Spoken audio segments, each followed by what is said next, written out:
Shavua Tov les filles, j'espère que vous êtes en pleine forme Be'ezrat Hashem.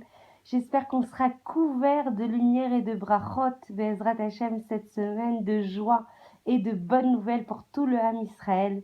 Aujourd'hui, on va continuer en fait sur le Shalom Bayit et un des très fondamentaux, principaux, exclusifs, essentiels pour que réside en fait le Shalom dans la maison, c'est évidemment la tzniut. Et la tzniut, évidemment, pnimit intérieur et la tzniut chitzonit extérieur. Be'ezrat Hashem, on va parler des atouts de la femme en fait, et comme elle est la keret habayit, comme elle est le socle, la pierre angulaire en fait de la famille.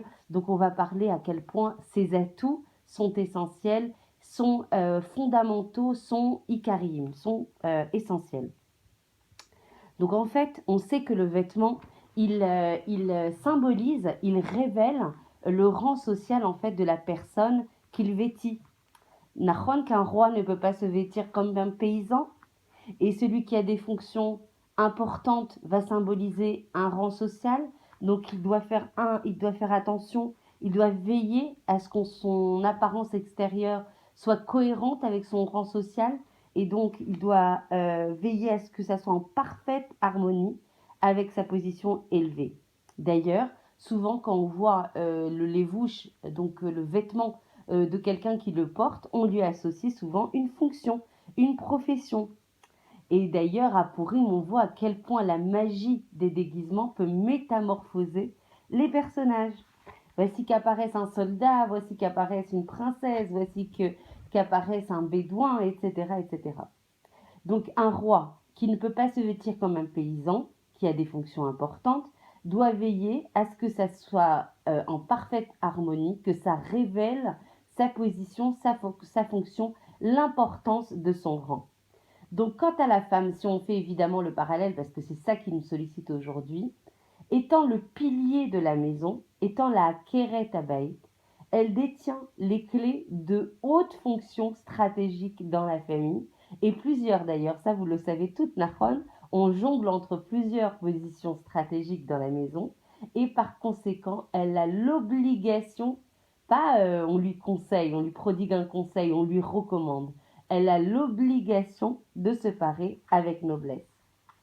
Venez, on se souvient, et je sais que vous avez beaucoup aimé ces épisodes où on parlait en fait de la choupa d'Adam et Ève, et à quel point c'est Akadosh Baruch Hu qui a préparé en fait la choupa, toutes les tables aux alentours, comment il a recouvert en fait de bijoux Ève. Et bien en fait, venez, on se souvient en fait de la création d'Ève, quand Akadosh Baruch Hu l'a supplié, c'est marqué dans le Midrash Rabbah Bereshit. Je vous donnerai les sources parce qu'il y en a, il y en a certaines qui veulent des sources encore plus détaillées.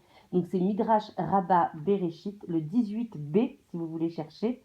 Et en fait, c'est Akadosh Baruch Hu supplie Chava, la supplie à plusieurs reprises, sois pudique, sois pudique. Est-ce qu'on peut pas prendre cet appel suppliant d'Akadosh Baruch Hu? Vous imaginez Akadosh Baruch Hu qui supplie Chava d'être pudique? Moi, ça me fait trembler en fait d'émotion. Est-ce que ça serait pas un appel en fait à toutes nos générations aujourd'hui, un appel de tout le cœur, c'est qui viachol, si on peut parler ainsi, d'Akadosh Baruch Hu qui supplie toutes les générations d'être tsniout, par respect pour notre créateur, pour Akadosh Baruch Hu, adoptons le costume d'une grande noblesse, d'une grande dignité, en cohérence avec les fonctions essentielles, nobles qu'Hachem nous a associées. Cela aussi sera un moyen en fait d'honorer notre mari et la société et d'échapper à toutes les répercussions non désirables qui sont immenses, et souvent il nous arrive des assonotes, des souffrances, et on n'arrive pas à les relier en fait aux causes qui induisent ça. Donc je sais que je vais avoir plein de messages après qui vont me dire mais attention, nous on est très connectés à Kadosh Baruch Hu et on a une âme très pure même si on n'est pas chinois. J'ai jamais dit le contraire. Je dis que vous pouvez avoir la plus belle connexion au monde avec Kadosh Baruch Hu, et je vous admire pour ça. Il y a des choses qui sont prérequises par Akadosh Baruch Hu. C'est pas nous qui choisissons quelle partie des mitzvot on choisit et quelle partie on ne choisit pas. C'est demandé, c'est une chova, c'est une obligation, et ça vous donnera le fait d'être sniout, une abondance de brachot, une abondance de protection, une connexion encore multipliée, démultipliée avec Akadosh Baruch Hu. Et il faut commencer en fait par faire des petits pas en la matière. Donc on continue, après cette parenthèse. La vie témoigne de la magnificence de l'homme. Il exprime son honneur. Rabbi Yochanan disait de ses habits, ce sont eux qui me glorifient dans le traité Shabbat. En fait, dans certains cas, dans le cas contraire, en fait, où on ne porte pas ces habits de noblesse, ces habits en cohérence avec les fonctions que l'on occupe, alors l'habit pointe un doigt accusateur chez la femme, comme nous le révèle le Talmud, chez la femme ou chez l'homme d'ailleurs. Un Talmid Chacham, un sage, qui a une tache sur son costume, est passible de la peine de mort. Et la Gemara de poursuivre et de nous proposer un test. Rabbi Yonatan nous apprend comment reconnaît-on un sage à qui nous avons l'obligation de restituer un objet perdu. C'est celui qui prend garde à ne jamais enfiler sa chemise tachée ou sa chemise à l'envers.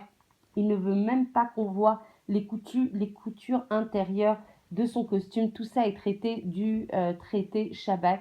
Donc on voit à quel point le symbole en fait du costume n'est pas qu'extérieur, il témoigne en fait de l'attention intérieure, de la vigilance, puisqu'en fait on représente Akadosh Baruch Hu, donc on doit le représenter avec toute notre noblesse, avec toute notre magnificence, avec toute notre élévation. Donc en fait, le Midrash Rabbah témoigne en fait qu'avant la venue du Mashiach, on aura perdu en fait de notre confiance en notre potentiel, de notre confiance en notre rang, et on a l'impression qu'on se respecte nous-mêmes pas assez pour porter des habits de noblesse. Personne n'a honte d'apparaître aujourd'hui en public avec des pantalons déchirés ou des pantalons délavés ou des pantalons aux coutures apparentes. C'est justement ça, le fait de voir les coutures apparentes, c'est le fait que ça témoigne symboliquement d'un monde à l'envers. Donc en fait, de plus en plus, on voit que les couturiers en fait ne veulent pas démissionner. Il s'agit de leur gagne-pain et ils pensent que le regard est beaucoup plus attiré par une femme qui porte un semblant d'habit que par celle qui s'habille correctement. Nous voilà donc avertis. On ne doit pas tomber en fait dans ce piège. Pour éviter en fait de tomber dans ce piège de faire comme tout le monde, on doit essayer de comprendre pourquoi il faut se vêtir avec décence. Comment on en est arrivé là? Partons à la recherche en fait du couturier idéal. Et vous savez c'est quoi le couturier d'origine? En fait, le point zéro de la création, c'est Akadosh Baruch Hu qui était le couturier. Or, ils étaient tous les deux nus, l'homme et la femme, et ils n'éprouvaient aucune honte. Dans Bereshit Nachon, on a ce passage où il dit il ne ressentait aucune honte d'être nus. Avant la faute, Adam et Chava n'avaient point en eux de mauvais penchants et considéraient toutes choses avec beaucoup, beaucoup de pureté d'esprit. Et quand ils ont mangé du fruit défendu, alors c'est Akadosh Baruch Hu qui leur a confectionné en fait des vêtements. Donc quand on continue à lire la Torah et notamment Bereshit, on découvre avec beaucoup de stupéfaction que c'est Akadosh Baruch Hu qui a fait pour l'homme et pour la femme des peaux de tunique et qui les en a vêtis. Non seulement le maître de l'univers a dessiné les vêtements du premier couple, mais en plus il les a cousus et il leur a fait un premier essayage. Donc nous savons exactement quelles sont les parties précieuses du corps qu'on ne doit cacher pour éviter de provoquer l'attirance du mauvais penchant si elles étaient dévoilées. Donc en fait, il faut user avec beaucoup, beaucoup de prudence et ne pas se tromper même ne serait-ce de quelques centimètres, parce que c'est ça la différence entre le pur et l'impur, et ça réside à l'épaisseur d'un cheveu. Donc je sais que ce cours va vous solliciter beaucoup, mais moi je ne fais que vous donner en fait bédiouk, ce que j'apprends en termes de halakha, et je vous le transmets avec beaucoup, beaucoup de joie, d'humilité, de générosité. Moi, ce que j'essaye, c'est qu'on progresse chaque jour d'un shlav. Donc, s'il vous plaît, essayez de comprendre que c'est ce qui est marqué dans la Torah et que, au fur et à mesure, de toute façon, il va falloir l'intégrer dans nos vies. Donc, en fait, on est émerveillé par le système de découpage de patron qu'Akadosh Baruch Hu a dessiné pour Adam et Chava. Le corsage doit arriver jusqu'à l'os qui se trouve à la limite du cou, aussi bien en avant qu'en arrière. Pour les manches, il faut évidemment se couvrir les bras en intégrant le coude, y compris le coude. Pour la jupe, il faut qu'elle cache complètement le genou, y compris quand on s'assoit, c'est tout. Et chaque femme juive se trouve en possession d'un costume complètement conçu par Akadosh Baruch Hu. C'est encore plus vrai pour le corps de la femme qui est un trésor inestimable qu'on ne doit pas solder au marché en l'exposant d'une façon indigne aux yeux d'un public mal intentionné. Donc en fait, toute femme est une princesse, toute femme occupe des fonctions en grande harmonie avec sa fonction. Donc Akadosh Baruch Hu nous a donné un rôle. Tâchons en fait de ne pas l'oublier et de le respecter le plus près possible en fait de ses halachot.